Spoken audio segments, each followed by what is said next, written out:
రాజకీయాల్లో రోజుకో కొత్త మలుపు తిరుగుతూ ఉంది. ఎప్పుడు ఏం జరుగుతుందో తెలియని పరిస్థితి. ఇప్పుడు ఒకలాంటి పరిస్థితులు మనం ఏపీలో చూస్తూ ఉన్నాం. వాళ్ళే రోజుకొక మాట మార్చుతున్న పరిస్థితులు. మనం ఒకసారి వైసీపీ తరపు నుంచి మాట్లాడితే విజయసాయిరెడ్డి గారు ఆల్ ఆఫ్ ఏ సడన్ అసలు ఎవ్వరు ఊహించని పరిణామం అది రిజైన్ చేయడం అనేది. ఇంత లీక్ కూడా రాలేదు. అటువంటి డెసిషన్ తీసుకుంటారని కూడా ఎవరు ఎక్స్పెక్ట్ చేయలేదు. ఎందువల్ల చేశారా, చేయించారా? మీరు మాట్లాడారు కనుక్కున్నారా?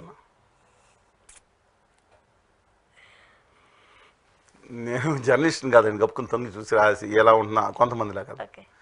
ఏమో కేసులకు భయపడి చేపించారు అనేది ఒక ఇవాళ ఒకటండి, కాకినాడ సీపోర్ట్లో వెనక వార్తలు రాసేసారని వచ్చింది. ఆ సీపోర్ట్ ఎవరో రాజశేఖర్ గారి ఎవరో చాలా వార్తలు వచ్చినాయి. సరే, డిఫరెంట్ ఇష్యూ అది. I don't want to go into that now. ఆయన ఆల్రెడీ ఏటుగా ఉన్నారు. ఇవన్నీ కాకుండా ఆయన కేసీఆర్ గారు తమ కూతురు అరెస్ట్ అవడానికి ముఖ్య కారణమైన అప్రూవర్ అవడానికి శరత్చంద్ర రెడ్డి గారు ఒక కారణం. శరత్చంద్ర రెడ్డి గారు అల్లుడు గారు తమ బ్రదర్. తర్వాత మాగుంట శ్రీనివాసరెడ్డి గారి అబ్బాయి రాఘవ గారు ఒక ఇద్దరు అప్రూవర్స్గా మారిపోయి జైల్లో ఉన్నారు వీళ్ళు. అది ఏం చేతులు ఏముంటుందండి? వాళ్ళ కొడుకు అల్లుడు గారికి వింటారో లేదో తెలియదు, మాటలో కొడుకులే వింటున్నారో తెలియదు పూర్తిగా. ఈ రాజకీయం వాళ్ళకి మేము బలవ్వాలని వాళ్ళు వీళ్ళతో సంబంధం లేకుండా వాళ్ళు ఎదిగారు. అరవింద ఫార్మా ఇద్దరు చిన్నప్పుడు క్లాస్మేట్స్ ఏమో, కానీ ఈయన సంబంధం లేకుండా ఎదిగారు. ఇది వాస్తవం అండి. ఇవాళ పోర్ట్ తీసుకుంటాం, మిగతాట్లు తీసుకుంటాంలో అధికారాన్ని ఉపయోగించుకోవచ్చు కానీ ఆంధ్రప్రదేశ్లో. But despite that on their own Telugu వాళ్ళ వరకు ఆ company Aravinda pharma stage peak తీసుకెళ్లారు. అది కానీ రెడ్డి స్లాబ్ కానీ దివి స్లాబ్ కానీ వీళ్ళందరూ తీసుకెళ్ళారు. Mess proud of that. SOL and stand organisation limited బయటకు ఫస్ట్ అది పెట్టారు. Sir, coming back to your point, Vijayasai Reddy గారికి అనేక రకమైన ఒత్తిళ్లు ఉంటాయి. రాష్ట్ర హక్కుల కోసం మాత్రం ఆయన ఢిల్లీలో పార్లమెంట్లో మాట్లాడారు. మేము పెట్టిన ధర్నాలకు వారు కానీ తెలుగుదేశం ఎంపీలు కనకమేళ్ళ రవీంద్ర కుమార్ గారితో సహా కృష్ణదేవరాయలు గారు, ఆ రోజు వైకాపురం ఆయన కానీ అందరూ వచ్చారు. I'm thankful for that.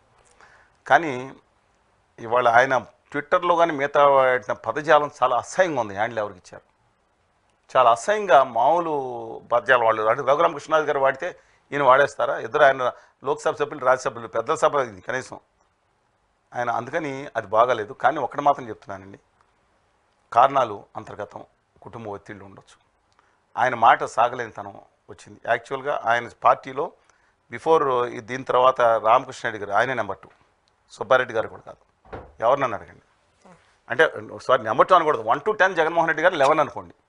ఇప్పుడు కూడా 1 to 10 జగన్మోహన్ రెడ్డి గారే. అందుకని ఆ 11 స్థానంలో నెమ్మదిగా పోయి ఎప్పుడైతే విశాఖపట్నం ఇష్యూలో మిగతా ఇష్యూలో ఏదైతే వ్యక్తిగత విషయాల్లో జగన్ గారు కుటుంబ సభ్యులు కల్పించుకున్నారని ఎప్పుడైతే వార్త వచ్చిందో, ఇవన్నీ number of issues. I think ఆయన డిస్టెన్స్ అయిపోయారు, కొంతకాలం పక్కన పెట్టారు. మళ్ళీ ఇద్దరు కలిపి ఉన్నారు కానీ కేసులో మళ్ళీ తీసుకురావడం జరిగింది. ఇవన్నీ అక్కడ కూడా బొత్స సత్యనారాయణ గారు, ఇవన్నీ లాట్ ఆఫ్ ఇష్యూస్ ఉన్నాయి. ఆయన కూడా రాజకీయాల్లో కొంత అతిగానే ప్రవర్తించారండి. వచ్చేసిన ఆయన వ్యక్తిత్వానికి అది ఎట్టి పరిస్థితిలోనూ కరెక్ట్ కాదని అభిప్రాయం. ఆయన బాధపడవచ్చు కానీ ఆలోచించుకోవాలి, పునరాలోచించుకోవాలి. ఇప్పుడు ఆయన చంద్రబాబు నాయుడు గారితో ఎదురుపడ్డప్పుడు కానీ మాతో ఎదురుపడ్డప్పుడు కానీ చాలా గౌరవంగా వ్యవహరిస్తారు. చంద్రబాబు నాయుడు గారు చెప్పారు, మిగతా విషయాలు అండి, వ్యక్తిగతంగా గౌరవం ఉన్న వ్యక్తి ఆయన. సరే, ఇవాళ ఎందుకు రాజీనామా చేయడానికి కారణాలు మోస్ట్లీ వ్యక్తిగతం ప్లస్ పార్టీలో జరుగుతున్న నిరాదరణ. అన్నిటికంటే పీక్గా ఏంటంటే మొన్న వచ్చిన ఆరోపణల విషయంలో, మహిళల ఆరోపణల విషయంలో ఆయన మీడియా ఆయన సపోర్ట్ చేయలేదని. ఆయన మీడియాని కదా, వైకాపా మీడియా. అందుకని అప్పుడే పేపర్ పెడతా అన్నారు, అప్పుడే టీవీ అన్నారు. మరి ఇప్పుడు పెడతారా లేదా అని నాకు తెలియదు, కానీ పెట్టొచ్చేమో. పెడితే మంచిదేనండి, నేనేం తప్పట్ను. ఎందుకంటే ఆయన ఇండిపెండెంట్గా ఉంటారా లేదని నాకు తెలియదు, కానీ బట్ ఇంకొక మీడియా వస్తే మంచిదే. మాలాంటి వాళ్ళకి ఇంకో అటు మీడియా పెట్టినా, లేదంటే ఇప్పుడు తెలుగుదేశంలో ఉన్న బుచ్చి చౌదరి గారి మీడియా పెట్టినా, అంటే ఆయన పెడతారని కాదు, ఎవరు పెట్టినా ఎక్కడికైనా వెళ్ళి అభిప్రాయాలు అవకాశం ఇస్తే చెప్తాం. మేము రాష్ట్ర హక్కుల కోసం పోరాడతాం. అందువల్ల విజయసాయిరెడ్డి గారి ఇంపాక్ట్ మాత్రం వైకాపా ఎక్స్ప్రెస్లో ఆయన బ్లేమ్ చేయలేదు. ఎందుకంటే ఆయన ఇద్దరు కలిసి ఉన్నారు, ఏం మాట్లాడినా ప్రమాదకరం. అందుకని చాలా సంయమనం వహించారు. ఆయన కూడా గౌరవంగా ఇదంతా అంతిమంగా చెప్పనండి ఎవరు అడిచారనే భావన ఉందో నాకు తెలియదు, కానీ ఆదాని గారు ఉత్తర భారతీయ జనతా పార్టీ ఇవాళ రాజీనామా చేస్తే సీటు తెలుగుదేశం వాళ్ళ ఎవరు క్లచెస్లో ఉండిపోయింది. శృంఖలాల్లో బంది ఆత్మగౌరవాన్ని తీసుకెళ్ళి ఎక్కడ తాకట్టు పెట్టారు? ఆదాని గారి ఉత్తర భారతీయ జనతా పార్టీ చేతిలో తాకట్టు పెట్టారని ఆరోపిస్తున్నాను నేను. కాదని నిరూపించమండి, హోదా విభజన హామీ నుంచి మాట్లాడమనండి. రెండు మరి ఏమి హామీ లేకుండా గుజరాత్కి 100% రైతులు ఎందుకు ఇచ్చారు? మోడీ గారు రాష్ట్రాన్ని తీసుకెళ్లారో మాట్లాడమనండి. ఈశాన్య రాష్ట్రాలు 2027 కొనసాగుతాయని మాట్లాడమనండి.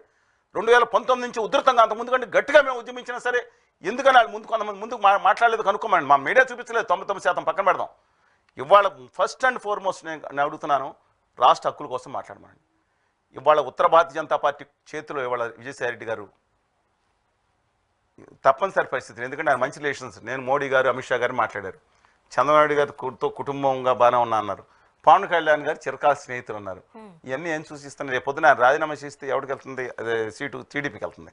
వాళ్ళు బానిసత్వం ప్రదర్శించుకుంటూ ఆదాని గారి పార్టీ అది బానిసత్వం పీక్ వెళ్ళిపోతే వాళ్ళకి వెళ్తుంది. బానిసలు ఇవాళ బానిసల చేతిలో ఆంధ్రప్రదేశ్ రాష్ట్రం అధికార పక్షాలు డైరెక్ట్ బానిసలు, ఇంతకుముందు కూడా పరోక్ష బానిసలు, ఇప్పుడు ముఖ్యమైన ప్రతిపక్షం ఆదాని గారి యొక్క బానిసల యొక్క రాజ్యంగా మారిపోయిందనే ఆరోపణ నిజం కాదా? గుండెల మీద చేసుకుని చెప్పమనండి. తెలుగువాడు ఆత్మగౌరవాన్ని ఢిల్లీ నడి బజార్లో తాకట్టు పెట్టారు లేదు వీళ్ళు.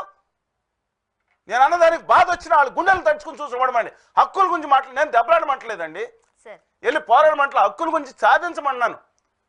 ఎవడో పీకి పడేసిన మిషన్ చెప్తున్నాండి, అదే ఇచ్చాం ఇదే ఇచ్చాం కాదు, హక్కుల గురించి మాట్లాడమంటున్నా. అక్కడ గుజరాత్కి ఏమీ లేకుండా ఎందుకు పట్టుకెళ్లారు మహాశయ? మాకేవ్వండి 15 సంవత్సరాలు 100% రైతులు.